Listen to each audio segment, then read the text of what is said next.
말씀의 제목은 성도의 정체성이라는 제목으로 하나님 말씀 보도록 하겠습니다.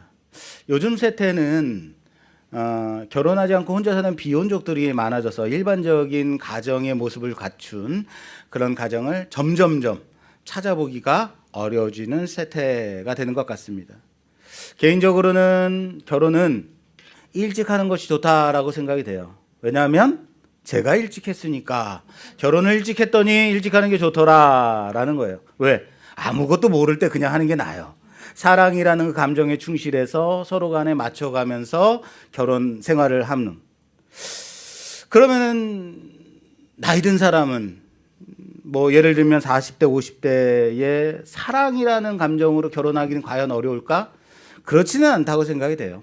물론 얼마든지 사랑이라는 감정에 충실해서 결혼하고 가정을 꾸릴 수 있다. 불가능한 것은 아니지만 나이가 40대 50대 연배가 많아지게 되면 사랑이라는 것 하나로는 좀 해결하기 어려운 것들 있잖아요. 예를 들면 그 사람의 조건을 많이 따지게 되고 상대의 조건을 따지게 되고 지금까지 내가 살아온 그런 생활의 패턴들 있잖아요. 이런 것들을 이 사람이 나를 잘 지켜줄 수 있나, 나를 존중해 줄 수 있나, 이런 것도 많이 따질 겁니다. 그렇기 때문에 나이가 들어서 결혼하기는 사실 어렸을 때 사랑만으로 결혼하는 것보다 쉽지 않은 것은 사실입니다. 그럼에도 불구하고 사랑이라는 솔직한 감정과 교감을 통해서 연배가 있다 하더라도 꼭 좋은 가정을 꾸렸으면 좋겠다라는 생각을 저는 하고 있습니다. 무엇을 중심으로요? 사랑이라는 감정으로. 사랑은 그만큼 위대한 것이다라는 겁니다. 요즘도 저는 아내 뒤를 졸졸 따라다니곤 합니다. 아내를 쳐다보고 있으면 재밌어요. 가만히 쳐다보기도 하고 아내가 아무것도 하지 않고 가만히 있을 때는 그 귀여운 머리로 무슨 생각을 하나 궁금해하기도 합니다.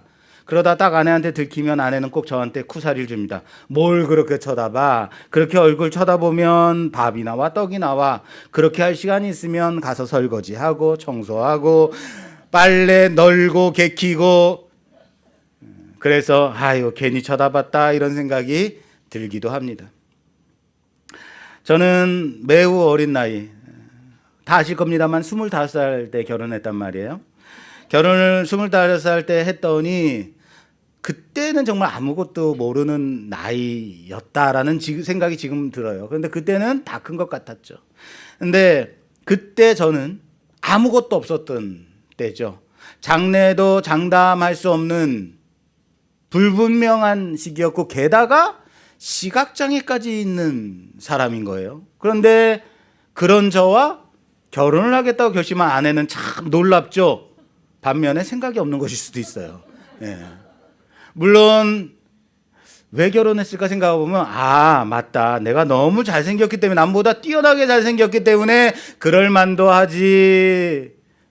여러분 예배 끝나고 정한인 성도한테 가서 정말 목사님이 그렇게 잘생겼어? 이런 거 물어보지 마세요. 이거는 믿음의 영역이에요. 그게 훨씬 더 좋습니다. 그런 겁니다. 아무것도 모를 때 그렇게 둘이 서로 좋아서 결혼을 하면, 그렇게 서로 사랑한다는 마음으로 결혼을 하면 결혼 생활이 좋을까요? 그렇다고 결혼 생활은 좋은 건 아니에요. 왜요? 서로 살아가면서 피차에 맞지 않는 부분들 있잖아요. 항상 결혼 생활이 핑크빛만은 아니더라라는 거예요. 서로 맞지 않는 부분을 서로 싸우면서 말다툼도 하게 되고, 그리고 성격 차이도 있어서 서로 나도 성격 있어 부딪히기도 하고, 이런 거 저런 거, 왜 당신은 나한테 이런 거 저런 거 자꾸 시켜? 당신이 누나라서 그런 거야? 이러기도 하고 충돌도 많고. 그러나 한 30년 가까이 함께 살다 보니까요, 이제는 서로 맞는 것이 맞지 않는 것보다 더 많더라고요. 이젠 딱 눈빛만 봐도 내가 빨리 가서 설거지를 해야 되는구나 알아요. 여보 우리 그 식기세척기 하나 드리면 안 돼? 라고 말해봤자 안 되는구나. 이런 거 다 딱 안단 말이에요. 사랑 좋습니다. 그러나 사랑만으로는 안 되더라라는 거예요. 무슨 말인지 아시겠어요? 사랑으로 결혼할 수는 있지만 결혼 생활을 유지하기 위해서는 서로 간에 맞춰가야 되는, 서로 간의 패턴을 인정해주고 존중해주고 서로가 맞춰지는 기간이 필요하다라는 거예요. 수틀린다고 이혼해, 갈라서, 그리고 성격 차이로 우리는 이혼했어, 이렇게 쉽게 결정할 문제는 아니다라는 겁니다. 그렇다고 현재 깨어진 가정에서 사시는 분들을 무조건적으로 잘못됐다고 말씀드리는 건 아닙니다. 그런 분들은 분명히 그럴 만한 충분한 이유가 있기 때문에 그렇게 될 수밖에 없었다라고 인정해요. 그러나 여기서 제가 말씀드리는 것은 가정생활에서 롱런하기 위해서는, 결혼생활에서 롱런하기 위해서는 서로 간에 삶의 방식을 맞추어야 한다라는 것을 강조하는 거예요. 나만을 위한 당신, 당신만을 위한 내가 아니라 서로 간에 뭐 해야 된다고요? 맞춰줘야 된다고요. 내가 좋아하는 것도 양보해야 되고 내가 싫어하는 것도 해야 되고 그렇게 서로 간에 맞춰줘야 된다라는 겁니다. 가정의 달도 아닌데 왜 사랑 타령으로 설교 말씀을 시작하느냐라고 생각될 수 있어요. 이스라엘을 가나안 약속의 땅으로 들어가게 하시는 하나님이 왜 너희를 이곳으로 들여보내느냐면 하고 말씀하시는 장면에서 이 사랑이 나오기 때문에 그래요. 오늘 본문 말씀 7절에 보니까 여호와께서 다만 너희를 사랑하심으로 말미암아, 여호와께서 너희를 뭐라고요? 사랑하심으로 말미암아 또는 너희의 조상들에게 하신 맹세를 지키려 하심이다 라고 말씀하고 있는 거예요. 너희를 이 땅에 인도해 드리는 이유가 무엇이다? 너희를 사랑하기 때문이다. 또는 너희 조상과 약속한 그 약속을 지키기 때문이다 라고 말씀하시는 겁니다. 하나님은 이스라엘을 사랑하신다고 고백하고 있습니다. 또는 그들의 조상에게 약속한 약속을 지키기 위해서 너희를 이곳으로 들여보내는 것이다 라고 말씀하고 있다라는 겁니다. 하나님의 속성, 사랑의 하나님, 또는 변치 않으시는 신실하신 하나님임을 믿으시기를 바랍니다. 한 번 사랑한다고 택한 그 사람을, 한 번 사랑한다고 택한 백성을 결코 그의 행실로 판단하지 않으시고 끝까지 그 순정을 변함없이 베푸시는 하나님이시다라는 겁니다. 우리는 그런 하나님을 믿고 있습니다. 우리는 그런 하나님의 사랑을 받고 있는 복된 자녀들이라는 사실을 믿으시길 바랍니다. 왜 이렇게 아멘이 작은 거예요? 사랑 갖고 못 살겠어요? 그런데 여기까지인 거예요. 다시요. 변함없는 하나님, 행실로 판단하지 않으시는 그 하나님, 그래서 너희를 이 땅으로 들여보내시는 그 하나님, 거기까지인 거예요. 여기까지. 결혼식, 하니문은 여기까지다. 사랑의 하나님, 언약을 지키시는 신실하신 그 하나님의 속성으로는 이스라엘을 가나안 약속의 땅으로 들여보내시는 거기까지라는 겁니다. 거기 가나안에 들여보내시는 건 하나님의 몫이다. 그건 내가 할 것이다. 내가 너희를 사랑하기 때문에 나의 신혼집 그 땅으로 너희를 내가 준비해서 들여보낼게. 거기까지인 거예요. 그곳에서 살아가는 것은 이제는 이스라엘의 책임이다라는 겁니다. 오늘 본 말씀이 시작이 1절부터 3절까지 좀 봉독해 주시겠어요? 내 하나님 여호와께서 너를 인도하사 내가 가서 차지할 땅으로 들이시고 내 앞에서 여러 민족 헷 족속과 기르가스 족속과 아므리 족속과 가나안 족속과 브리스 족속과 히위 족속과 여부스 족속 곧 너보다 많고 힘이 센 7 족속을 쫓아내실 때에 내 하나님 여호와께서 그들을 내게 넘겨 내게 치게 하시리니 그때에 너는 그들을 진멸할 것이라. 그들과 어떤 언약도 하지 말 것이요 그들을 불쌍히 여기지도 말 것이며 또 그들과 혼인하지도 말지니 내 딸을 그들의 아들에게 주지 말 것이요 그들의 딸도 내 며느리로 삼지 말 것은. 아멘. 아멘. 자, 내가 너희를 사랑해서 가나안 땅으로 들여보내마. 그 땅에서는 너희들은 어떻게 살아라 말씀하시는 거예요. 가나안에 있는 크고 강한 7 족속을 내가 쫓아내 주겠다. 그곳으로 너희를 들여보내겠다라는 것은 하나님이 하시는 거예요. 하나님이 그렇게 하시겠다라고 말씀하고 있습니다. 그러나 그렇게 그곳에 들어가서 이스라엘이 해야 될 것이 있다라는 거예요. 이스라엘은 그들을 진멸하고 어떠한 언약도 맺지 말아야 할 것이며 그들과 혼인하지도 말아야 될 것을 명령하고 있다라는 겁니다. 이것이 이스라엘이 가나안에서 행해야 될 이스라엘의 책임 있는 몫인 겁니다. 여러분 어떻게 생각하면 가나안 땅에 들여보내시는 것이 하나님이 하실 일이라면 그곳에 살고 있는 강력한 일곱 족속들을 다 멸망시키면 되는 것 아닐까요? 그냥 멸망시켜버리면 그들하고 언약을 맺거나 그들의 딸들과 결혼을 시키거나 이럴 수 있어요, 없어요? 없죠. 멸망당했으니까. 그렇게 되면 굳이 하나님이 그들을 진멸하라, 그들하고 언약을 맺지 마라, 그들하고 혼인 관계를 맺지 마라 이런 말씀하실 필요가 없지 않은가? 또는 아예 그들을 딱 쳐다보면 막 너무 재수없는 거죠. 그곳에 사는 사람은 괴물처럼 보이고 사랑의 마음이 막 일어나지 않고 결혼할 마음도 일어나지 않도록 그렇게 해버리시면 되는 것 아닐까요? 라고 생각될 수 있죠. 그러나 이런 것은 하나님의 방식이 아닙니다. 하나님이 그 마음까지 조장을 하거나 그 마음을 하나님이 원하신 대로 바꾸시거나 이러시는 것은 하나님의 방법이 아니라고요. 분명 하나님이 이스라엘의 편을 들어주시는 것도 사실입니다.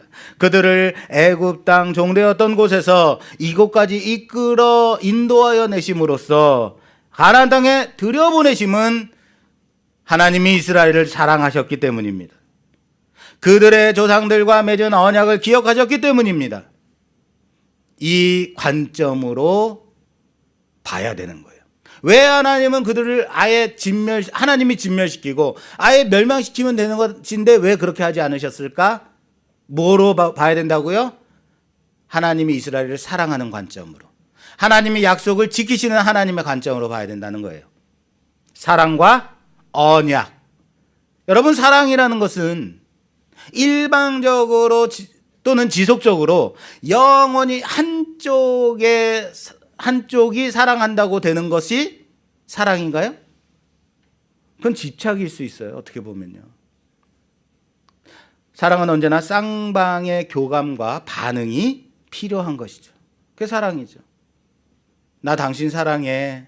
그럼 나 또한 나도 당신을 사랑해요 라고 가야 되는 거예요. 나 당신 사랑해 그러는데 그럼 우리 밥 먹자 이렇게 반응을 한다면 내가 당신을 사랑해 라고 말을 하는데 이 남자가 계속 딴 여자만 쳐다보고 있어요. 이런 남자 사랑할 수 있겠어요? 할 수 있어요? 안 되는 거죠. 용서가 안 되죠. 내가 당신을 사랑하면 당신도 날 쳐다봐야 되는데 딴 사람을 쳐다보고 있어? 그건 안 되는 거죠. 이건 사랑의 관계가 아닌 거죠. 사랑해서 이스라엘을 가나안으로 들여보내셨다면 그 사랑에 맞게 그 땅에서 이스라엘도 사랑받는 자로서 살아가야 되는다. 그것이 사랑의 관계예요. 그것을 하나님은 그곳의 사람들을 진멸할 것과 언약을 맺지 말아야 될 것과 혼인을 하지 말아야 될 명령으로 말씀하고 있다. 실제로도 하나님은 이스라엘을 사랑하시는데 이를 이스라엘과의 혼인 관계로 가져오신다라는 거예요. 성경의 곳곳에 보면 하나님은 이스라엘을 사랑하시기 때문에 그들과 결혼하겠다, 너희를 아내로 삼겠다, 너희와 혼인하겠다라고 말씀을 많이 하십니다. 다시 말해서 이스라엘은 하나님의 신부의 관계라는 거예요. 그러므로 이제는 이스라엘은 이곳에 다시 말해서 약속의 땅 가나안 땅에 어떠한 민족들과도 혼인하면 돼요, 안 돼요? 돼요, 안 돼요? 안 돼요. 왜? 이미 결혼했으니까. 하나님과 결혼한 관계이기 때문에 다른 사람과 결혼하면 안 되는 거예요. 또한 결혼은 뭐예요? 두 사람이 결혼을 했다 해서 끝나나요? 뭐예요? 서약을 하죠. 언약 관계라고요. 결혼 관계라는 것은 다시 말해 언약 관계이기 때문에 그 땅의 다른 민족들과 언약을 맺으면 안 되는 거죠. 또 마찬가지로 결혼 관계에서 올 수 있는 겁니다. 그런데 이렇게 본다면 여러분, 진멸하라, 언약을 맺지 마라, 혼인하지 마라. 진멸시키면 언약 맺을 대상도 없고 혼인할 대상도 없어지는 거죠.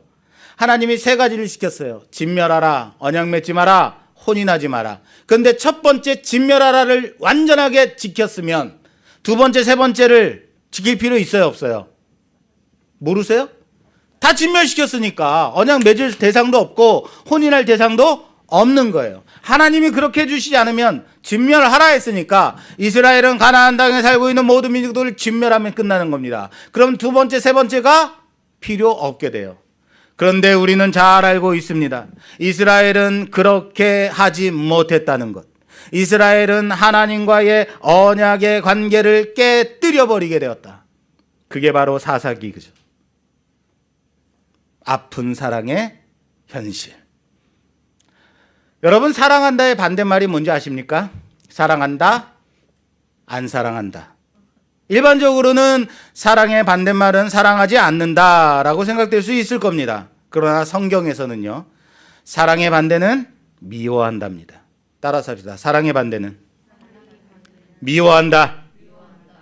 제가 미워우신 거예요? 왜 안 따라서 하세요? 자, 사랑의 반대는 미워한다. 그렇습니다. 사랑과 미움 사이에 사랑하지도 않고 미워하지도 않는 중간은 있다 없다? 없습니다. 성경에서는 사랑하거나 미워하거나인 겁니다. 이것은 우리가 어디에 속했는가에도 관계가 있습니다. 하나님께 속한 백성인가, 세상에 속한 자녀인가, 하나님의 종인가, 사탄의 종인가, 이쪽 저쪽도 아닌 중간은 있다 없다? 없다라는 겁니다. 다시 말할까요? 하나님을 사랑하지 않는다는 것은 하나님을 미워하는 겁니다. 하나님을 덜 사랑하고 그 나머지로 세상을 조금, 아주 조금 사랑하는 것은 있을 수 있다 없다? 없습니다. 그런데 여기에서 하나님은 이스라엘을 사랑하시기 때문에 가나안을 이스라엘에게 주십니다. 다시요. 하나님이 이스라엘에게 가나안을 주신 이유가 뭐라고요? 사랑하니까. 제가 제 아내를 사랑하기 때문에 집을 장만하고 그 안에 물건들도 장만해서 어떻게 해요? 초대하는 거죠. 나랑 같이 살아. 물론 제가 준비한 건 아닙니다. 일반적으로는 남자들이 집을 준비하고 안에 물건들을 혼수로 가져온다 생각하잖아요. 이런 것들이 뭐예요?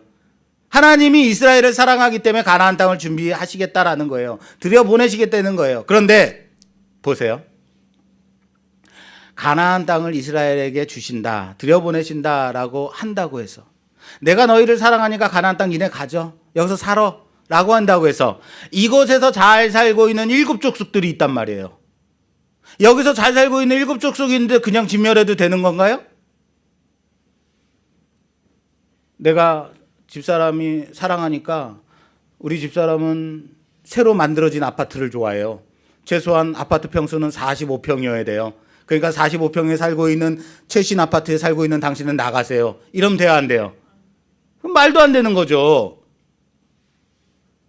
가나안 땅에 살고 있는 7 족속, 수요도 많고 강력한 민족들이 거기 살고 있었단 말이에요. 과연 이들은 이곳에서 왜 쫓겨나야만 하는 건가? 왜 쫓겨나야만 하는 건가? 과연 이 사람들은 이곳에서 잘 살고 평화롭게 살고 있었기 때문에 있었는데 쫓겨난 것인가? 이 부분에 대해서 좀 의아하게 생각될 수 있죠. 왜 이들은 쫓겨나야만 했을까? 앞에서도 말씀드렸듯이 사랑하지 않는다는 것은 뭐라고요? 미워하는 겁니다. 이들은 하나님을 섬기지 않는다. 하나님을 섬기지 않는다라는 것은 하나님을 뭐 하는 거예요? 미워하는 겁니다.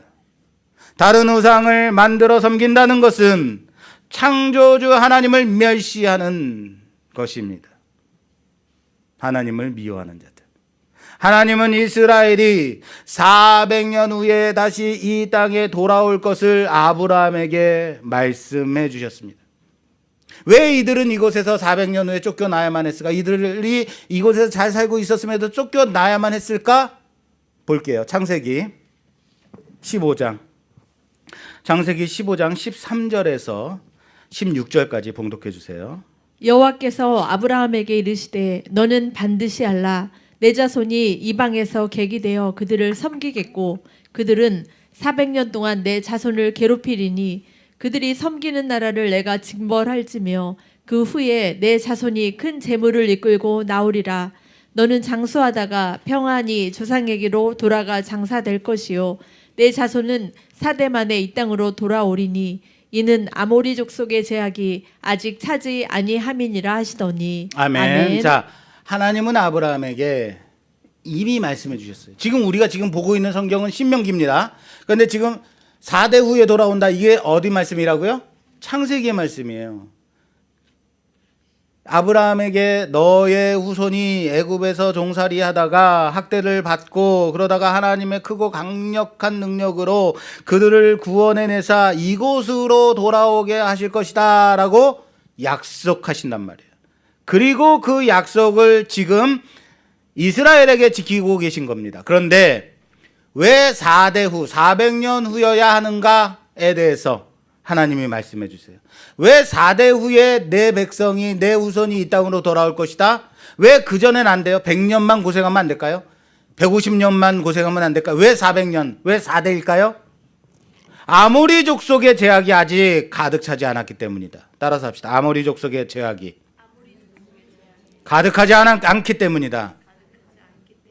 아직은 아모리 족속의 제약이 이 땅에 가득하지 않기 때문이다 라고 말씀하고 있어요. 바로 이겁니다.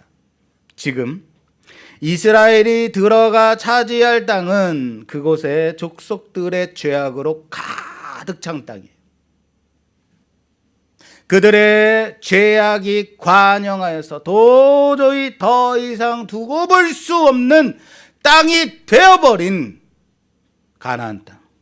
그런데 아브라함이 거주하고 있었던 그때, 아브라함이 이 가나안 땅에 거주하고 있었던 그때까지만 해도 이렇듯이 죄악으로 가득한 곳은 아니었다는 거예요.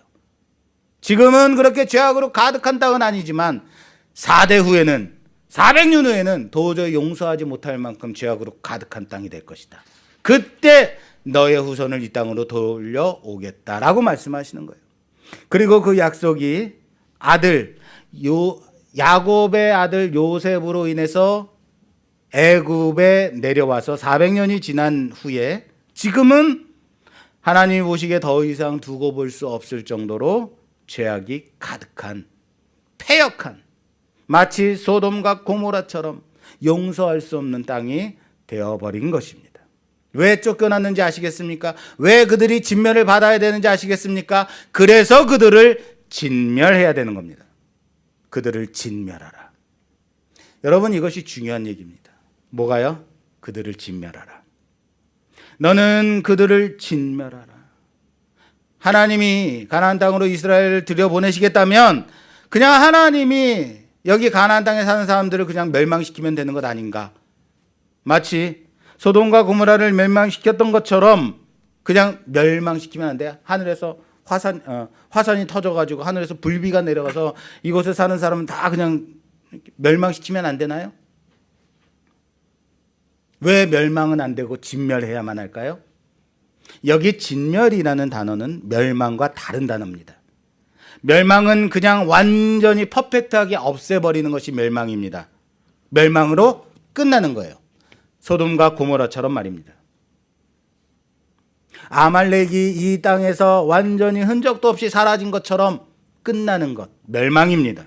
그러나 하나님은 진멸하라고 합니다. 진멸은 히브리 단어로 헤렘입니다. 헤렘이라는 말의 뜻은 멸하여 바치다. 따라서 합시다. 멸하여 바치다. 뭐라고요? 멸하여 바치다. 이게 진멸의 뜻이에요. 이 의미를 가진 헤렘입니다. 이곳 가나안은 이미 하나님이 아브라함에게 주신 땅입니다. 하나님이 구별하여 사랑하는 아브라함 이스라엘에게 함께 거하실 거룩히 구별한 땅이라고요. 이 땅은 하나님의 거룩한 땅이라고요. 그런데 아브라함의 자손들이 이곳을 떠난 이후로 400년이 지난 지금은 이곳은 더 이상 거룩한 땅이, 이곳은 더 이상 구별된 땅이 아니라 죄악으로 가득한 땅이 되어버린 겁니다. 그래서 이스라엘은 이곳에 사는 7 족속들을 진멸해야만 하는 것입니다. 이해되세요? 무슨 말인지? 진멸하다. 뭐라고요? 진멸하여? 멸하여? 뭐하여? 멸하여 바친다고요. 진멸하여서 다시 하나님의 것으로 바치는 헤렘인 겁니다. 왜 이들이 이스라엘 이 헤렘 의식을 수행해야만 하는가? 이들이 바로 하나님이 택하신 성민이기 때문입니다. 오늘 본문 말씀 6절에 보니까 너는 여호와 내 하나님의 성민이라. 내 하나님 여호와께서 지상 만민 중에서 너를 자기 기업의 백성으로 택하셨나니라 라고 말씀하고 있어요. 이스라엘은 하나님의 무엇이다? 택하신 백성, 성민입니다. 성민, 거룩한 백성이라는 뜻입니다. 여기 거룩하다라는 단어는 히브리 말로 카도시입니다. 따라서 합시다. 카도시. 카도시. 카도시라는 뜻은 구별하여 거룩하게 하다라는 뜻이에요. 잘 기억하셔야 됩니다. 오늘 헤렘과 카도시만 이해하면 설교가 끝이에요. 하나님이 택하셔서 구별시키셨고 구별되었기 때문에 거룩한 백성이 성민이 된 것이다라는 거예요. 다시 말할까요? 그들이 거룩하기 때문에 거룩한 백성이 아니라 구별하여 하나님께 바쳐진 백성이기 때문에 거룩한 백성이 된 겁니다. 사랑하는 여러분, 여러분들을 성도라고 부릅니다. 뭐라고 불러요, 여러분들을요? 거룩한 백성이라고요. 거룩한 사람들이라고요. 여러분들이 왜 거룩하죠? 여러분들이 거룩하게 살기 때문에 그럽니까? 아니면 에헴 하고 거룩한 척하기 때문에 그렇습니까? 하나님이 여러분들을 거룩다 부르심은 하나님이 세상 가운데서 여러분들을 구별하셨기 때문이에요. 할렐루야. 여러분들을 구별하셨다고요. 세상 가운데서. 그렇기 때문에 여러분들이 거룩한 백성, 성도가 된 겁니다. 이렇게 보게 되면 왜 이스라엘은 가나안에 잘 살고 있는 7 족속을 진멸해야 되는지 그 답이 딱 나오죠. 보이십니까? 왜 진멸해야 되는지? 이스라엘은 암카도시, 구별되어 하나님께 바쳐진 백성들이죠. 그들이 이 가나안의 족속들을 진멸함으로써 하나님께 바쳐서 헤렘 시켜야 되는 성민인 거예요. 다시요.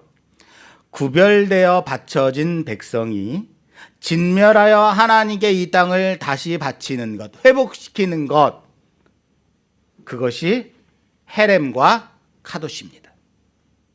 그리고 놀랄 만한 것이 뭔지 아십니까? 이 진멸하여 바치다라는 헤렘과 구별하여 거룩하게 하다의 카도시가 히브리 사전에 보면 유사어, 비슷한 단어다라고 되어 있다라는 거예요.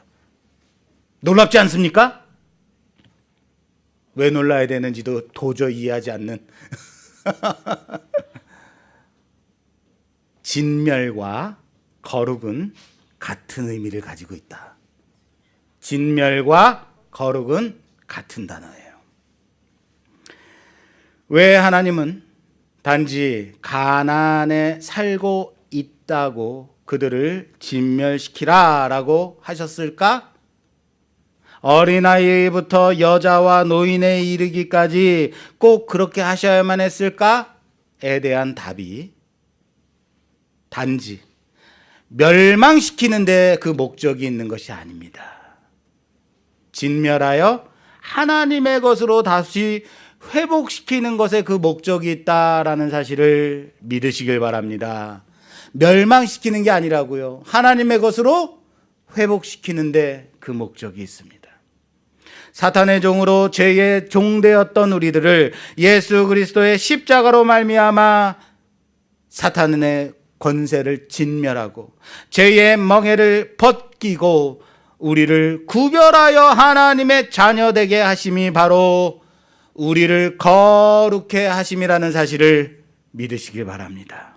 여기에 거룩한 백성, 성민의 정체성이 있는 겁니다. 거룩한 백성들은 어떻게 살아야 되는 것인가? 거룩한 백성의 정체성이 무엇인가? 거룩한 자들의 삶의 목적이 어디에 있는가? 잘 생각하십시오. 하나님이 구별하여 거룩하다고 칭하신 가나안, 그 약속의 땅에 하나님의 백성이 떠났습니다. 그들이 없자 그곳은 죄악으로 가득해졌다고요. 그래서 다시 하나님의 택하신 거룩한 땅으로 회복시켜야 하는 겁니다. 이것을 누가 해야 된다고요? 하나님의 백성, 거룩한 백성이 해야 되는 사명인 겁니다. 그런데 거룩한 백성이 그 사명을 잃어버렸을 때, 그 사명을 감당하지 못할 때에 세상이 어떻게 되었는지 아십니까? 다시 말할까요? 하나님의 백성이 하나님의 백성답지 못할 때, 하나님의 백성이 그 거룩함을 드러내지 못하고 그 사명 감당치 못하고 살아갈 때 세상이 어떻게 되는지 아십니까? 하나님은 당신이 사랑하는 백성만 사랑하시고 나머지 모두는 진멸하시는 하나님인가요? 그럼 사랑하는 백성만 남겨두고 나머지 모두는 다 멸망시키면 되는 것 아닌가요? 그런데 성경이 뭐라고 말하고 있습니까? 요한복음 3장 16절에 하나님이 세상을 이처럼 사랑하사, 하나님이 누구를 사랑하셨대요? 세상을 사랑하신다고. 성경에 보면 언제나 심판이 언제 임했는지, 심판이 언제 임해서 멸망을 시켰는지 우리는 성경에서 많이 찾아볼 수 있습니다. 아담의 타락으로 인해서 세상은 더 이상 하나님의 창조 시에 온전하고 완벽한 모습을 갖추지 못했습니다. 타락한 세상은 더 이상 하나님의 창조 질서를 따라 살아가려 하지 않는 세상이다. 하나님을 반역하는, 대항하는 세상이다. 그러면 하나님은 너 왜 나를 반역해? 왜 나에게 반대해? 진멸하면 되죠. 멸망시키면 되죠. 그렇다고 하나님이 그냥 심판하시던가요? 멸망시키시던가요? 그렇게 안 하시더라는 거예요. 그럼 언제 심판하셨을까요? 하나님이 언제 심판하셨을까? 자, 창세기에 다시 가서 볼게요. 창세기 7장, 창세기 6장. 창세기 6장 1절에서 3절 말씀입니다. 사람이 땅 위에 번성하기 시작할 때에 그들에게서 딸들이 나니 하나님의 아들들이 사람의 딸들의 아름다움을 보고 자기들이 좋아하는 모든 여자를 아내로 삼는지라. 여호와께서 이르시되 나의 영이 영원히 사람과 함께하지 아니하리니 이는 그들이 육신이 됨이라. 그러나 그들의 날은 120년이 되리라 하시니라. 아멘. 아멘. 자, 하나님의 아들들이 나옵니다. 여기에 하나님의 아들들이 어떻게 했대요? 사람의 딸들을 보고 자기들의 마음에 좋아하는 대로 아내를 삼았다라고 말해요. 하나님의 아들들이요. 세상의 딸들과 자기가 좋아하는 대로, 자기가 원하는 대로 데려다가 결혼했다라는 거예요. 다시 말할까요? 하나님의 자녀들이 어떻게 했다는 겁니까? 타락했다는 겁니다. 세상으로 갔다는 겁니다.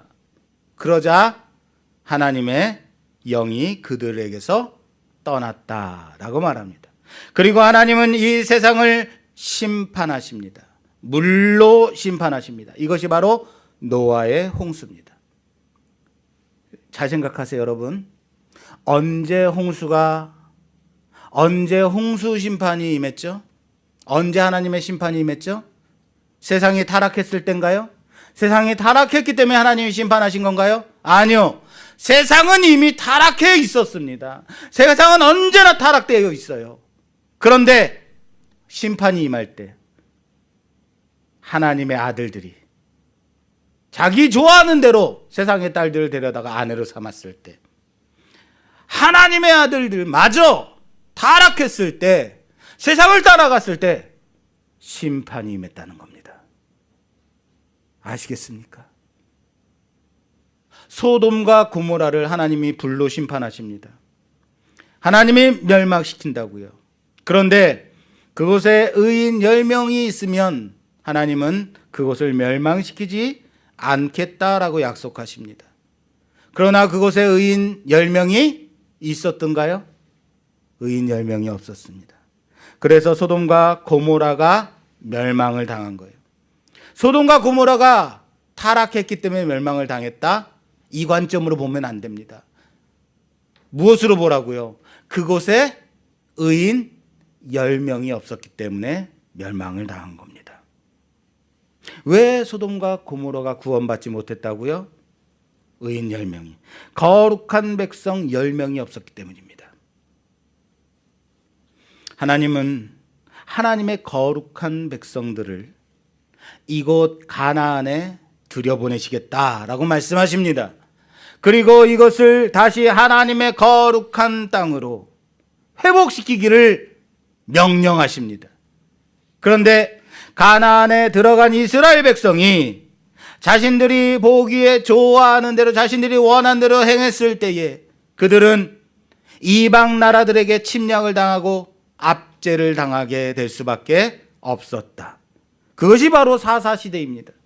그리고 끝내 패역한 이스라엘로 인해서 하나님이 성전 삼으신 가나안 땅을 돌 위에 돌 하나 남지 않는 곳으로 황량한 땅으로 하나님이 심판을 하십니다. 언제 하나님의 심판이 임했다고요? 언제요? 하나님의 거룩한 백성이 그 거룩함을 잃어버렸을 때, 하나님의 거룩한 백성이 거룩함으로 살아가지 못했을 때, 세상과 똑같이 함께 타락했을 때 하나님의 심판이 임했다고요. 다른 말로 할까요? 교회가 교회되지 못했을 때, 교회가 교회의 거룩함을 세상 가운데서 드러내지 못했을 때, 성도가 그 거룩한 자녀로서 살아가지 못할 때, 세상과 구별되지 못할 때 하나님의 심판이 임하는 것을 보게 되는 겁니다. 사랑하는 여러분, 하나님이 세상을 사랑하심이 일반 은혜를 하나님의 백성 때문에 세상에게 고루고루 베풀고 계신다는 사실을 우리는 알아야 됩니다. 하나님의 백성이 성민으로 살아가기 때문에 베푸시는 그 하나님의 은혜, 일반 은혜를 세상이 함께 누릴 수 있다라는 겁니다. 하나님의 교회로 인하여서, 하나님의 택함받은 거룩한 백성들로 인하여서 그들이 구별되이 살아갔을 때에 세상이 우리로 인해서 함께 하나님의 일반 은혜를 풍성히 누리게 된다라는 사실을 믿으시길 바랍니다. 세상이 복을 받는 것, 세상이 하나님의 은혜를 누리는 것은 누구 때문이라고요? 우리 때문이라고요. 믿는 자들 때문이라고요. 거룩한 하나님의 백성들 때문이라고요. 사랑하는 여러분, 이스라엘의 정체성, 교회의 정체성, 거룩한 성도들의 정체성은 거룩입니다. 여러분들의 정체성은 거룩에 있습니다. 오늘 말씀에서 이스라엘은 암카도시, 거룩한 백성이라고 불리워집니다. 그들이 거룩하게 살았기 때문에 거룩한 백성이라고 부르시는 것이 아닙니다. 구별하여서 하나님의 소유로 삼았기 때문에 거룩한 백성인 거예요. 그러므로 진멸도 거룩도 하나님의 소유됨이라는 것을 나타내는 단어예요. 거룩이라는 말씀 그 자체가 너는 누구의 소유니, 너는 누구의 것이니를 보여주는 단어라고요. 진멸 또한 멸망시키는 것은 하나님의 고유 권한입니다. 이스라엘은 그것을 통해서 하나님의 소유권을 회복시키면 되는 겁니다. 거룩도 진멸도 소유권을 하나님께 넘기는 것, 하나님께 있음을 나타내는 단어라는 사실을 믿으시길 바랍니다. 이스라엘은 하나님께 바쳐지기 위해서 따로 구별된 제사장 나라입니다. 여러분들은 하나님의 것으로 삼기 위해서 예수 그리스도의 보혈로 인하여서 구별된 하나님의 백성들이라는 사실을 믿으시길 바랍니다. 소유권이 누구에게 있다고요? 하나님께 있다고요. 하나님께 있습니다. 거룩하고 거룩하지 않고, 이 결정권은 나에게 있는 것이 아니라, 이스라엘에게 있는 것이 아니라 하나님께 있다는 사실을 믿으시길 바랍니다. 그러므로 거룩하게 살아갈 것이 그래서 명령되는 거예요. 그래서 여러분들에게 하나님이 명령하십니다. 너희는 거룩하라. 지금 우리는 어떻습니까? 우리는 지금 어떻습니까? 교회인 우리는 하나님께 바쳐지기 위해서 따로 구별된 거룩한 백성들입니다. 교회는 자신의 원하는 바에 따라서 거룩해도 되고 거룩하지 않아도 되는 관계가 아닙니다. 하나님께서는 오늘도 말씀을 통해서 우리에게 세상으로부터 분리될 것을 강력하게 명령하고 계십니다. 여러분들께 거룩을 명하고 있다는 사실을 믿으시길 바랍니다. 이것이 거룩입니다. 그리고 이스라엘에게 그것은 이방 민족을 진멸하는 것으로 표현되고 있는 겁니다. 이 모든 것에서 우리는 하나님께서 우리에게 강력하게 요구하시는 구별됨, 분리를 발견해야 될 것입니다. 사랑하는 여러분, 교회가 갈수록 세상과 구별되기 어려운 시대를 우리는 살아가고 있습니다. 어떠한 것이 교회 안에서의 모임인가, 어떤 것이 세상 모임인가 구별되지 않는 시대를 살고 있습니다. 12월 달입니다. 이제는 연말연시다. 친구 모임이다. 연말 모임이다.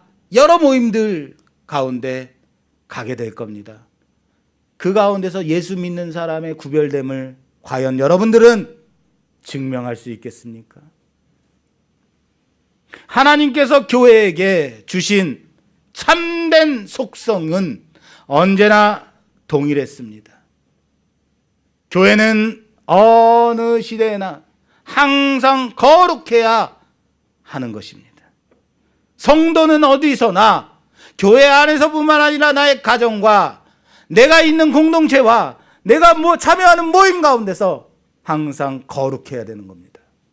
교회가 교회로서 거룩함을 회복할 때, 성도가 성도답게 살아갈 때, 그것이 구별됨이며 거룩이며 하나님의 은혜를 세상 가운데 흘려보내는 복의 통로가 되고 세상을 구원할 방주가 됨을 믿고 거룩의 능력을 회복시키는 우리 모두가 되기를 주님의 이름으로 부탁합니다.